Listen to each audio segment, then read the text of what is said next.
ನಮಸ್ಕಾರ ರೀ ಎಲ್ಲರಿಗೂ ತನ್ವೀಸ್ ಕಿಚನ್ಗೆ ಎಲ್ಲರಿಗೂ ಸ್ವಾಗತ. ಇವತ್ತಿನ ವಿಡಿಯೋದಾಗ ಒಂದು ಸೂಪರ್ ಆಗಿರುವ ಪದರ ಆಗಿರುವ ಪರೋಟಾ ರೆಸಿಪಿನ ಅದು ಗೋಧಿ ಹಿಟ್ಟು ಮೈದಾ ಹಿಟ್ಟು ಯಾವುದೇ ಹಿಟ್ಟನ್ನ ಯೂಸ್ ಮಾಡದೆ ಒಂದು ಊಹಿಸದ ಪದಾರ್ಥನ ಸೇರಿಸಿ ಈ ರೀತಿಯಾದಂಥ ಸಾಫ್ಟ್ ಆದ ಪರೋಟಾನ ಹೆಂಗೆ ಮಾಡೋದು ಅಂತ ಹೇಳಿ ವಿಡಿಯೋನ ತೋರ್ಸಾಕತ್ತೇನ್ರಿ.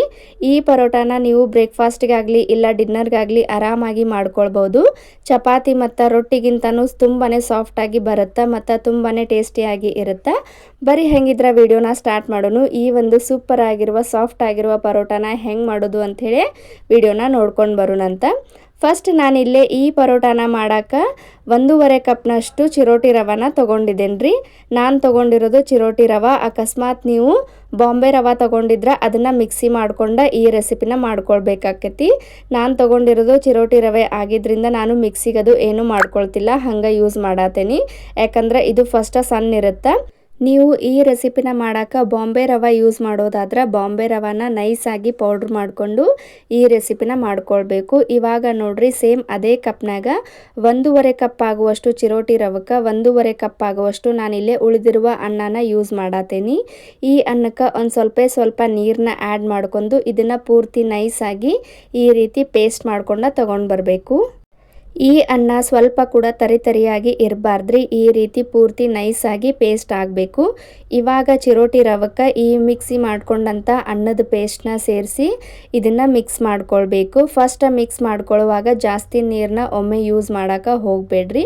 ಒಂದು ಸ್ವಲ್ಪನೇ ನೀರನ್ನ ಹಾಕಿ ಮತ್ತು ರುಚಿಗೆ ಎಷ್ಟು ಬೇಕೋ ಅಷ್ಟು ಉಪ್ಪನ್ನು ಸೇರಿಸ್ಕೊಂಡು ಇದನ್ನು ಕಲಿಸ್ಕೊಳ್ಬೇಕು. ನೋಡ್ರಿ ಇವಾಗ ನಾನು ಮಿಕ್ಸ್ ಮಾಡಿ ತೋರ್ಸಾಕತ್ತೇನೆ. ಈ ರೀತಿ ಫಸ್ಟ್ ಕಲಿಸ್ಕೊಳ್ಬೇಕು. ಯಾಕಂದ್ರೆ ಅನ್ನದೊಳಗೆ ನೀರಿನ ಅಂಶ ಇರೋದ್ರಿಂದ ಮತ್ತು ಅನ್ನನ ಗ್ರೈಂಡ್ ಮಾಡುವಾಗ ಒಂದು ಸ್ವಲ್ಪ ನೀರನ್ನ ಆ್ಯಡ್ ಮಾಡ್ಕೊಳ್ಳೋದ್ರಿಂದ ಇದಕ್ಕೆ ನೀರನ್ನ ಜಾಸ್ತಿ ಯೂಸ್ ಮಾಡೋ ಅವಶ್ಯಕತೆ ಇಲ್ಲ. ನೋಡ್ರಿ ಇವಾಗ ನಾನು ಒಂದು ಚೂರು ನೀರನ್ನ ಈ ರೀತಿ ಚಿಮುಕಿಸಿ ಅದನ್ನು ಕಲಿಸ್ಕೊಳಕತ್ತೇನೆ ನೀಟಾಗಿ. ಒಂದು ಸ್ವಲ್ಪ ಇದು ಹಿಟ್ಟು ಕೈಗೆ ಅಂಟ್ತಾ ಇದೆ ಅಂದಾಗ ಒಂದು ಸ್ವಲ್ಪ ನೀರನ್ನ ಹಚ್ಕೊಂಡು ಇಲ್ಲ ಅಂದ್ರೆ ಒಂದು ಚೂರು ಅಡುಗೆ ಎಣ್ಣೆನ ಅಪ್ಲೈ ಮಾಡಿ ಇದನ್ನು ನೀಟಾಗಿ ಕಲಿಸ್ಕೊರಿ. ನೋಡ್ರಿ ಈ ರೀತಿ ಸಾಫ್ಟಾಗೇ ಇರಬೇಕು. ಜಾಸ್ತಿ ಗಟ್ಟಿ ಆಗಿ ಈ ಹಿಟ್ಟನ್ನು ಕಲಸಿ ಇಡಕ್ಕೆ ಹೋಗಬೇಡ್ರಿ. ಇವಾಗ ನೋಡ್ರಿ ಈ ರೀತಿ ಹಿಟ್ಟನ್ನು ಕಲಸಿ ಇದನ್ನು ಒಂದು 10 ರಿಂದ 15 ನಿಮಿಷ ನೆನೆಯೋಕೆ ಇಡಬೇಕು. ನಾನು ಕೂಡ ಇಲ್ಲಿ ಒಂದು ಮುಚ್ಚಳನ ಮುಚ್ಚಿ ಒಂದು 10 ರಿಂದ 15 ನಿಮಿಷ ನೆನೆಯೋಕೆ ಇಡಾಕತ್ತೇನೆ. ಇವಾಗ ನೋಡ್ರಿ ಒಂದು 10 ನಿಮಿಷ ಬಿಟ್ಟ ನಾನಿಲ್ಲೇ ನೆನೆದಿರುವಂಥ ಹಿಟ್ಟನ್ನು ನೋಡಾಕತ್ತೇನೆ. ರವೆ ಆಗಿರೋದ್ರಿಂದ ಪೂರ್ತಿಯಾಗಿ ನೆನೆದೈತಿ 10 ನಿಮಿಷದೊಳಗೆ. ನೋಡ್ರಿ ಇವಾಗ ಇನ್ನೊಂದು ಚೂರು ಕೈಗೆ ಎಣ್ಣೆನ ಅಪ್ಲೈ ಮಾಡಿಕೊಂಡು ಇದನ್ನು ಇನ್ನೊಂದು ಸರ್ತಿ ನೀಟಾಗಿ ಈ ರೀತಿ ಮಿಕ್ಸ್ ಮಾಡಿಕೊಂಡು ನಿಮ್ಗೆ ಪರೋಟ ಯಾವ ಸೈಜ್ ಒಳಗೆ ಬೇಕಲ್ಲ ಆ ಸೈಜ್ ಒಳಗೆ ಉಳ್ಳೆಗಳನ್ನು ಕಟ್ ಮಾಡಿ ಇಟ್ಕೋಬೇಕ್ರಿ. ನಾನು ಕೂಡ ಇಲ್ಲಿ ನೆನೆದಿರುವಂಥ ಹಿಟ್ಟಿಗೆ ಇನ್ನೊಂದು ಸ್ವಲ್ಪ ಎಣ್ಣೆನ ಅಪ್ಲೈ ಮಾಡಿ ಈ ರೀತಿ ಉಳ್ಳೆಗಳನ್ನು ಮಾಡಿ ಇಟ್ಕೊಳಕತ್ತೇನೆ. ನಾನು ಮಾಡ್ತಿರೋದು ಈ ಪರೋಟಾನ ಚಿಕ್ಕ ಮಕ್ಕಳಿಗೆ ಆದ್ರಿಂದ ಒಂದು ಸ್ವಲ್ಪ ಸಣ್ಣ ಸೈಜ್ ಒಳಗೆ ಉಳ್ಳೆಗಳನ್ನು ರೆಡಿ ಮಾಡಿ ಇಟ್ಕೊಳಕತ್ತೇನೆ. ಅಕಸ್ಮಾತ್ ನಿಮ್ಗೆ ಪರೋಟ ಇನ್ನೂ ದೊಡ್ಡ ಸೈಜ್ ಒಳಗೆ ಬೇಕು ಅನ್ನೋದಾದ್ರೆ ಇನ್ನೊಂದು ಸ್ವಲ್ಪ ದೊಡ್ಡ ಉಳ್ಳೆಗಳನ್ನು ನೀವು ಮಾಡಿ ಇಟ್ಕೊಳ್ಬೋದು. ನೋಡ್ರಿ ಇವಾಗ ನಾನು ಕೈಗೆ ಸ್ವಲ್ಪ ಹಿಟ್ಟು ಅಂಟ್ತಾ ಇದೆ ಅಂದಾಗ ಎಣ್ಣೆನ ಅಪ್ಲೈ ಮಾಡಿಕೊಂಡು ಈ ರೀತಿ ಫಸ್ಟು ಎಲ್ಲ ಉಳ್ಳೆಗಳನ್ನು ನೀಟಾಗಿ ರೆಡಿ ಮಾಡಿ ಇಟ್ಕೊಳಕತ್ತೇನೆ. ಈ ರೀತಿ ಮಾಡಿ ಇಟ್ಕೊಂಡ್ರೆ ನಮ್ಗೆ ಪರೋಟ ಮಾಡೋಕೆ ತುಂಬಾ ಈಸಿ ಆಗುತ್ತೆ. ನೋಡ್ರಿ ಇವಾಗ ಉಳ್ಳೆಗಳು ರೆಡಿ ಆದವು. ಈ ಕಡೆ ಪರೋಟಾನ ಲಟ್ಟಿಸ್ಕೊಳಕ್ಕೆ ರೆಡಿ ಮಾಡ್ಕೊಳ್ಳೋಣ. ನೋಡ್ರಿ ಇವಾಗ ನಾನಿಲ್ಲಿ ಪರೋಟಾನ ಲಟ್ಟಿಸ್ಕೊಳಕತ್ತೇನೆ. ಅಕಸ್ಮಾತ್ ನಿಮ್ಗೆ ತಗಡ ಅವೈಲೇಬಲ್ ಇದ್ರೆ ನೀವು ಅದ್ರ ಮೇಲೆ ಲಟ್ಟಿಸ್ಕೊಳ್ಬೋದು. ಅದ್ರ ಮೇಲೆ ಇನ್ನೂ ಪರ್ಫೆಕ್ಟಾಗಿ ಬರ್ತೈತ್ರಿ. ನೋಡ್ರಿ ಇವಾಗ ನಾನು ಚಪಾತಿ ಮನೆಗೆ ಒಂದು ಚೂರು ಎಣ್ಣೆನ ಅಪ್ಲೈ ಮಾಡಿ ಇವಾಗ ಮೇಲೆ ಕೆಳಗೆ ಉಳ್ಳೆಗೆ ಎಣ್ಣೆನ ಅಪ್ಲೈ ಮಾಡಿ ಒಂದು ಸ್ವಲ್ಪ ಲಟ್ಟನ್ಗೆ ಕೂಡ ಎಣ್ಣೆನ ಅಪ್ಲೈ ಮಾಡಿ ಈ ರೀತಿ ಪರೋಟಾನ ಫಸ್ಟು ಲಟ್ಟಿಸ್ಕೊಳಕತ್ತೇನೆ. ಈ ಪರೋಟ ಮಾಡೋಕೆ ನಿಮ್ಗೆ ಎಣ್ಣೆ ಬೇಡ ಅಂತಂದ್ರೆ ನೀವು ಹಿಟ್ಟನ್ನು ಯೂಸ್ ಮಾಡಿಕೊಂಡು ಕೂಡ ಈ ರೀತಿ ಲಟ್ಟಿಸ್ಕೊಳ್ಬೋದು. ಹಿಟ್ಟನ್ನು ಯೂಸ್ ಮಾಡೋದಾದ್ರೆ ಅಕ್ಕಿ ಹಿಟ್ಟನ್ನು ಯೂಸ್ ಮಾಡಿಕೊಂಡು ಲಟ್ಟಿಸ್ಕೊರಿ.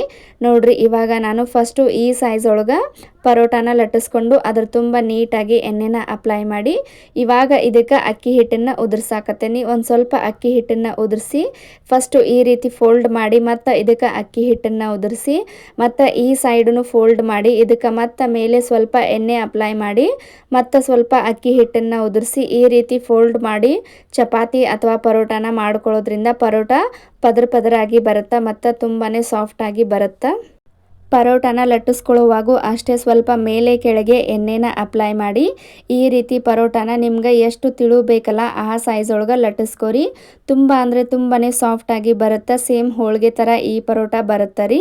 ನೋಡಿರಿ ಇವಾಗ ನಾನು ಕೂಡ ಎಣ್ಣೆನ ಅಪ್ಲೈ ಮಾಡಿ ಈ ರೀತಿ ಪರೋಟಾನ ತೀಡ್ತಾ ಇದ್ದೀನಿ. ನಿಮ್ಗೆ ಎಷ್ಟು ದೊಡ್ಡದು ಪರೋಟ ಬೇಕಲ್ಲ ಅಷ್ಟು ದೊಡ್ಡದು ಕೂಡ ಮಾಡ್ಕೊಳ್ಬೋದು. ನೋಡಿರಿ ಎಷ್ಟು ನೀಟಾಗಿ ಸಲೀಸಾಗಿ ಪರೋಟ ಬರ್ತೈತೆ ಅಂಥೇಳಿ.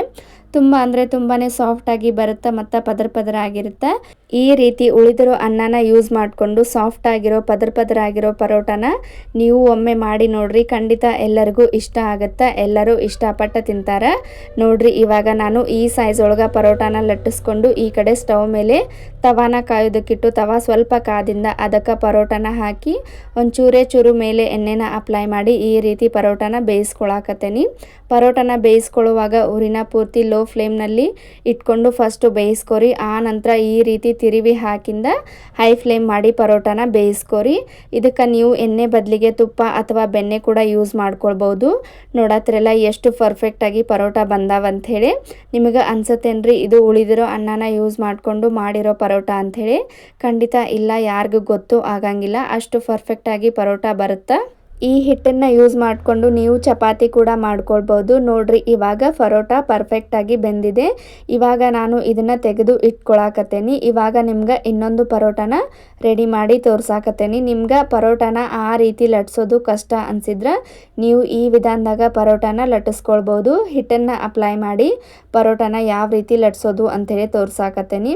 ಫಸ್ಟು ಈ ಸೈಜ್ ಒಳಗೆ ಹಿಟ್ಟು ಹಚ್ಚಿ ಈ ರೀತಿ ಲಟ್ಟಿಸ್ಕೊಳ್ಬೇಕ್ರಿ, ಸಣ್ಣ ಸೈಜ್ ಒಳಗೆ. ಇವಾಗ ಇದಕ್ಕೆ ಸುತ್ತ ಎಲ್ಲ ನೀಟಾಗಿ ಅಡುಗೆ ಎಣ್ಣೆನ ಅಪ್ಲೈ ಮಾಡಿ ಮೇಲೆ ಸ್ವಲ್ಪ ಅಕ್ಕಿ ಹಿಟ್ಟನ್ನು ಉದುರಿಸ್ಬೇಕ್ರಿ.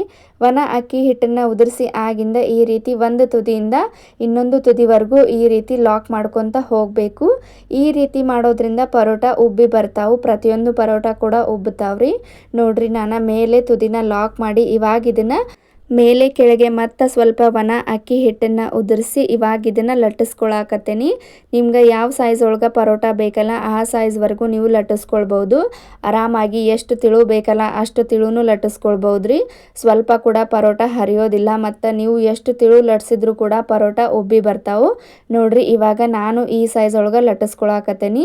ಜಾಸ್ತಿ ದಪ್ಪ ಕೂಡ ಇಲ್ಲ ಮತ್ತು ಜಾಸ್ತಿ ತಿಳುನು ಇಲ್ಲ.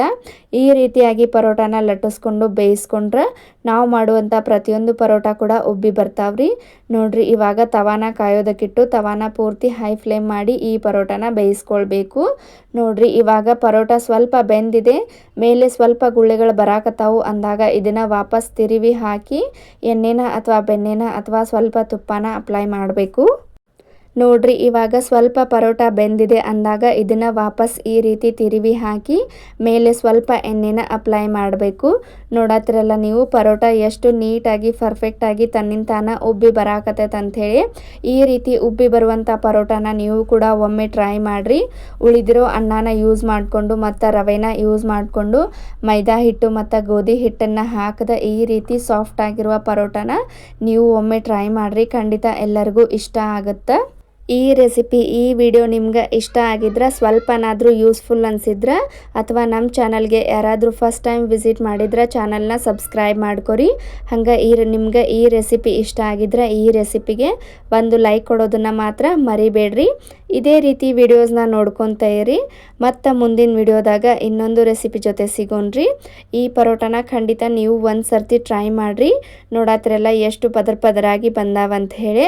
ಮತ್ತು ಮುಂದಿನ ವಿಡಿಯೋದಾಗ ಸಿಗೋಣ್ರಿ. ಎಲ್ಲರಿಗೂ ಟೇಕ್ ಕೇರ್ ಆಫ್ ಆಲ್. ಬಾಯ್ ರೀ.